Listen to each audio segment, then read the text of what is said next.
ಈ ವಿಚಿತ್ರ ಬಾವಿಯಲ್ಲಿ ತನ್ನಷ್ಟಕ್ಕೆ ಆರಂಭವಾಗಿವೆ ಅಲೆಗಳು. ಇದು ಭೂಕಂಪವಲ್ಲ. ಗುಜರಾತ್ನ ಮೋರ್ಬಿ ತಾಲೂಕಿನ ವೀರಪರ್ದ ಗ್ರಾಮದಲ್ಲಿರುವ ನಿಗೂಢ ಬಾವಿಯ ನೀರಿನಲ್ಲಿ ಗುರುವಾರ ಮಧ್ಯಾಹ್ನ ತನ್ನಷ್ಟಕ್ಕೆ ಅಲೆಗಳು ಆರಂಭವಾಗಿದ್ದು ಎಲ್ಲರ ಕುತೂಹಲಕ್ಕೆ ಕಾರಣವಾಗಿದೆ. ಸ್ಥಳೀಯ ನಿವಾಸಿಗಳ ಪ್ರಕಾರ ಗುರುವಾರ ಮಧ್ಯಾಹ್ನ 3 ಗಂಟೆ ಸುಮಾರಿಗೆ ಅಸಾಮಾನ್ಯ ಚಟುವಟಿಕೆ ಆರಂಭವಾಯಿತು. 2 ದಿನಗಳ ಹಿಂದೆ ಇದೇ ರೀತಿಯ ಘಟನೆ ಕಂಡುಬಂದಿತ್ತು. ಆದರೆ ಬುಧವಾರ ಮಧ್ಯಾಹ್ನದ ವೇಳೆಗೆ ಚಲನೆ ಕ್ರಮೇಣ ನಿಂತು 1 ದಿನದ ನಂತರ ಮತ್ತೆ ಪ್ರಾರಂಭವಾಯಿತು. ಈ ವಿಚಿತ್ರ ವಿದ್ಯಮಾನವು ಹೆಚ್ಚಿನ ಸಂಖ್ಯೆಯ ಗ್ರಾಮಸ್ಥರನ್ನು ಆಕರ್ಷಿಸಿತು. ಅವರಲ್ಲಿ ಹಲವರು ನೀರಿನ ಅಸಾಮಾನ್ಯ ಚಲನೆಯನ್ನು ವೀಕ್ಷಿಸಲು ಬಾವಿಯ ಬಳಿ ಜಮಾಯಿಸಿದರು.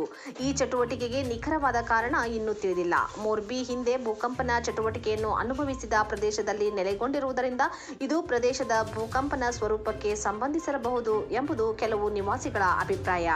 ಭೂಕಂಪ ಅಥವಾ ಭೂಗರ್ಭದ ಚಲನೆಯಿಂದ ಕಂಪನ ಉಂಟಾಗಿದೆ ಎಂಬುದಕ್ಕೆ ಪ್ರಾಥಮಿಕ ತನಿಖೆಯಲ್ಲಿ ಯಾವುದೇ ಪುರಾವೆಗಳು ಕಂಡುಬಂದಿಲ್ಲ ಎಂದು ಜಿಲ್ಲಾ ಭೂವಿಜ್ಞಾನಿ ಜೆಎಸ್ ವಧೇರ್ ಹೇಳಿದ್ದಾರೆ. ಈ ಘಟನೆ ಸ್ಥಳೀಯರಲ್ಲಿ ಕುತೂಹಲ ಮೂಡಿಸಿದ್ದು, ಬಾವಿಯಲ್ಲಿ ಪದೇ ಪದೇ ಚಲನೆ ಉಂಟಾಗಲು ಕಾರಣವೇನೆಂದು ನಿರ್ಧರಿಸಲು ತಜ್ಞರಿಗಾಗಿ ಹಲವರು ಕಾಯುತ್ತಿದ್ದಾರೆ. ನೀರಿನ ಅಲೆಗಳ ವಿಡಿಯೋಗಳು ಸಾಮಾಜಿಕ ಮಾಧ್ಯಮಗಳಲ್ಲಿ ಬೇಗನೆ ವೈರಲ್ ಆಗಿವೆ.